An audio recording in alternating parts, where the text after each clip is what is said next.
Pernyataan absurd Anies di TPU Rorotan, layakkah orang ini disebut The King of Death? Ditulis oleh Widodo SP di seaword.com. Halo, selamat menyaksikan channel Tanda Seru. Ketika berkunjung ke Taman Pemakaman Umum atau TPU khusus COVID-19 di Desa Rorotan, Cilincing, Jakarta Utara pada Kamis 15 Juli, Anies Baswedan menyatakan keprihatinan dan kedukaannya. Tak lupa jurus untaian kata yang sepertinya kurang bermakna disampaikan oleh Gubernur DKI Jakarta tersebut. Kini sejauh mata memandang hanya hamparan liang kubur. Ungkapan yang lantas ramai dibahas, dijadikan sindiran dan guyonan hingga ada yang menganggapnya serius ketika dipasang di media sosial dengan segala variasinya. Namun kebanyakan yang saya amati dari para netizen yang berkomentar, rata-rata terlihat tidak habis pikir dengan ungkapan brilian seorang gubernur yang mendapat suara dari 58% warganya pada Pilkada 2017 itu. Ya elah, kalau berkunjung ke pemakaman, ya sejauh mata memandang akan terlihat liang kubur atau batu nisan kali pak. Begitu kira-kira kalau mau dibahasakan ulang secara sederhana. Menurut beberapa berita online yang saya baca, kunjungan ke TPU Rorotan ini menjadi kali kedua dilakukan Anies Baswedan setelah pada 23 Juni 2021 orang ini juga sempat berkunjung ke TPU Rorotan. Disinilah waktu itu diberitakan pertemuan Anies dengan seorang wanita yang sedang nyekar ke makam suaminya yang tampak bersedih karena ditinggal belahan jiwanya.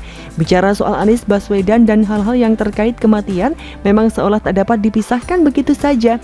Kita ingat bagaimana stempel negatif sebagai gubernur ayat dan mayat pernah muncul di media sosial berkaitan dengan cara kampanye pendukung Anies Sandiaga pada Pilkada 2017 yang dapat kita lihat rekam jejaknya di media sosial.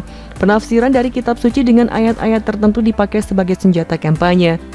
Karena lawan tanding mereka delalah berasal dari keyakinan lain yang akhirnya dengan strategi ini tak hanya berhasil dikalahkan tetapi sekaligus ditepikan selama 2 tahun karena tudingan kasus penistaan agama. Penolakan jenazah pendukung Ahok Jarot juga mewarnai cerita kelam dari Pilkada 2017 yang terjadi di beberapa tempat. Salah satunya yang terkenal adalah kasus nenek Hindun yang sempat ditelantarkan hanya karena mencoblos Ahok Jarot dengan disaksikan petugas KPPS di rumahnya. Apalagi alasannya kalau bukan karena nenek Hindun dituding mendukung penista agama. Meski agak lucu juga sebenarnya karena dalam coblosan seperti itu bukannya pilihan seharusnya menjadi hal yang rahasia. Namun faktanya itulah yang terjadi, sekaligus tak bisa dihapus begitu saja kenangan proses Pilkada DKI Jakarta yang terbilang brutal tapi tetap menang juga. Setelah menjadi gubernur DKI Jakarta, apakah aroma kematian lantas mereda? Rasanya tidak juga. Kalau kita masih ingat setelah pandemi COVID-19 melanda dengan ganas dengan Provinsi DKI Jakarta menempati posisi teratas yang terdampak pandemi paling parah, kita ingat pernah dibuat monumen peti mati lengkap dengan miniatur setan-setanan pocong dan mumi yang dipakai untuk menakut-nakuti warga akan dampak pandemi. Kelambanan Pemprov DKI Jakarta dalam bergerak sehingga seringkali harus diambil alih oleh pemerintah pusat lewat berbagai kementerian atas perintah Presiden Joko Widodo juga dapat menjadi pertanyaan besar bagi warga Jakarta dan Indonesia mengenai kemampuan Anies melakukan tindakan preventif dalam mengurangi potensi kematian yang terjadi di Jakarta sejak pandemi melanda negeri kita awal Maret 2020. Lantas apakah dengan menunjukkan semacam drama di areal pemakaman dengan komentar yang bisa bikin geleng-geleng kepala dapat langsung membuat angka kasus penyebaran dan penambahan COVID-19 menurun drastis keesokan harinya? Kita tentu sudah tahu apa jawabannya. Belum lagi kalau kita berbicara soal transparansi penggunaan APBD, maka bila dibandingkan dengan zaman Ahok bisa dibilang transparansi itu sudah benar-benar mati. Meski karena kemampuan olah katanya, istilah markup dana bisa digantikan dengan kelebihan dana. Cuma soal walak-walik kata ini yang rasanya masih bisa disebut hidup. Akhirnya, dengan meminjam sindiran ngawur dari BEM UI terhadap Presiden Jokowi, dengan sedikit modifikasi tentunya, apakah dapat kita berikan sebutan The King of Death pada Gubernur DKI Jakarta? Dengan beberapa fakta tadi juga gambaran secara umum mengenai Jakarta yang seperti berjalan mundur ke arah yang buruk dengan segala kebijakan pada era Anies Baswedan. Apakah dengan kunjungan ke TPU Rorotan itu, Anies semakin merasakan aroma kematian dari karir politiknya semakin dekat? Silakan sampaikan pendapat Anda. Sekian dulu dari pasukan kura-kura. Bagaimana komentar dari Anda?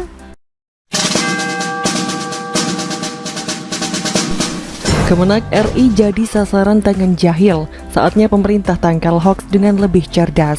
Ditulis oleh Widodo SP di siwar.com.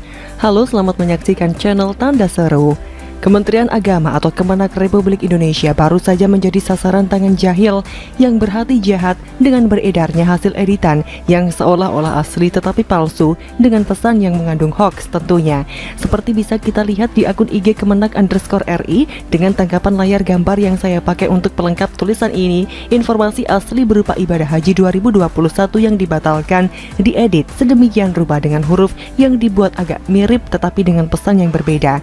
Pemerintah resmi izinkan sholat Idul Adha 1442 Hijriah berjamaah di wilayah PPKM darurat. Jangan takut COVID-19.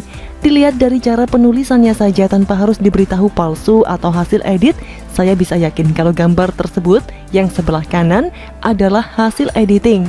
Amburadul banget men, tanda si pembuat gambar kurang belajar. Berikutnya tentu saja menilai isi atau pesan yang disampaikan lewat gambar itu. Apa mungkin Kemenak mengambil keputusan lalu menyebarkannya lewat media sosial yang bertolak belakang dengan kebijakan yang diterapkan oleh pemerintah pusat? Apalagi sebelumnya telah diumumkan bahwa Idul Adha tahun ini, terlebih di daerah yang berlaku kebijakan PPKM darurat, aktivitas sholat Id diharapkan dapat dilakukan di rumah saja. Imbauan yang juga sudah disampaikan oleh Ma'ruf Amin selaku Wakil Presiden Republik Indonesia belum lama ini, seraya berharap kepatuhan warga dalam menjalankan imbauan tersebut. Pihak Masjid Istiqlal pun sudah dinyatakan libur alias meniadakan aktivitas sholat Idul Adha yang jatuh pada 20 Juli 2021. Saya sudahi sampai sini bahasan soal pemalsuan informasi yang diarahkan pada Kemenak dengan tujuan fitnah sekaligus mengecah masyarakat agar melaksanakan sholat Id karena sudah ada izin resmi dari pemerintah melalui Kemenak Republik Indonesia. Pakai foto Gus Yakut pula itu supaya terlihat meyakinkan. Bagi saya, pembuat dan penebar informasi hoax kepada masyarakat termasuk netizen sudah termasuk melakukan tindakan yang membahayakan jika ditangkap lalu diperiksa dengan seksama mengenai motif dari perbuatan mereka dengan dampak yang dihasilkan. Para pelakunya layak dihukum berat. Meski repotnya sampai hari ini kita masih mendapati adanya orang-orang yang tanpa rasa bersalah menebarkan informasi bohong dengan berbagai polesannya. Mulai dari yang kasar sampai halus, juga seperti tidak berpikir dampak dari perbuatan mereka. Lebih parah lagi kalau penebar hoax ini kebetulan punya posisi jadi pengurus parpol tertentu atau punya pengaruh signifikan dengan jumlah followers cukup banyak di media sosial. Jangan bilang tidak ada.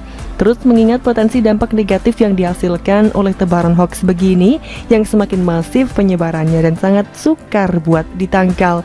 Saya ingin menyebut para pelakunya tak hanya bodoh tetapi termasuk orang yang terganggu jiwanya. Jadi apa yang bisa dilakukan oleh aparat yang berwajib setiap kali ada pelaku hoax yang tertangkap atau lebih tepatnya ditangkap? Ya, jangan dikasih ampun, kalau perlu diproses lebih lanjut biar pengadilan nanti yang akan memutuskan vonis yang paling tepat. Melihat badai informasi mengandung hoax yang tidak juga mereda, rasanya pemerintah perlu memikirkan cara yang lebih cerdas dan solutif dalam menangkal serbuan informasi mengandung hoax, fitnah, provokatif, hingga yang mengarah kepada ujaran kebencian, rasisme, dan intoleransi. Kalau perlu sediakan website tertentu dengan konten yang lengkap seputar hoax yang terkini dan diperkirakan memiliki potensi besar untuk menjerumuskan hingga memprovokasi masyarakat, lalu sampaikan bahwa hal itu tidak benar. Sebarkan pula informasi mengenai website, email, media sosial, dan nomor kontak yang bisa dihubungi dengan mudah sehingga masyarakat dapat dengan mudah mengaksesnya. Pekerjakan saja secara profesional para ahli IT, konten kreator, hingga para mahasiswa jurusan jurnalistik supaya mereka dapat bekerja keras menangkal konten-konten hoax di masyarakat. Mau libatkan penulis Word juga boleh loh. Dana dari mana? Ya ambilkan saja dari jatah bayaran tim komunikasi pemerintah yang rasanya kurang maksimal dalam bekerja, supaya ada gunanya ketika uangnya dipakai buat menangkal hoax di negeri ini. Bagaimana menurut Anda? Siap bergabung kalau dibutuhkan oleh pemerintah seperti usulan saya tadi? Begitulah kura-kura. Bagaimana komentar dari Anda?